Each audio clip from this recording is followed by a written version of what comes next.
Magandang araw po sa inyong lahat. Para maunawaan niyo po ng eksaktong-eksakto yung mga kausap niyong Amerikano, ito po yung pwede niyong pag-aralan. Okay? Na ito po kasi ay gamit na gamit na mga salita ng mga Amerikano. Kapag ito po ay na-master niyo, maunawaan niyo po sila ng eksakto. Okay? So, yung mga sinasabi ko pong salita ay ito. Ito yung maganda niyong i-master. Katulad po nito, agahan mo ang pagpunta. Come early. Sa huli ka dumating o sa huli ka magpunta. Come late. Magpunta ka bukas. Come tomorrow. Magpunta ka mamayang gabi. Come tonight.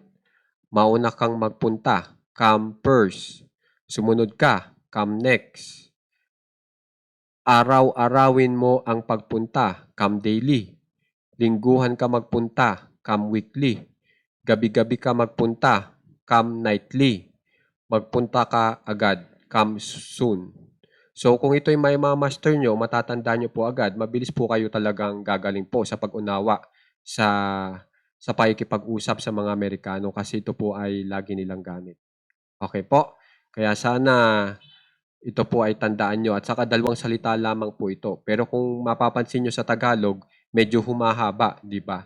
So meron na rin po kayong pagkakaunawa na hindi po sa lahat ng panahon ay eksaktong-eksaktong bilang po yung inyong pagta-translate. Pag dalawa sa Tagalog, dapat dalawa rin sa English. Mali po yun na pag-iisip. Okay? So, may natutunan naman po kayong bago, di ba? Na mahalaga. Kaya, at saka, ang matututunan nyo po dito ay itong puro may come na gamit po. Kaya sana po tandaan nyo para humusay po agad kayo sa pag-unawa ng English ng mga Amerikano. Okay po?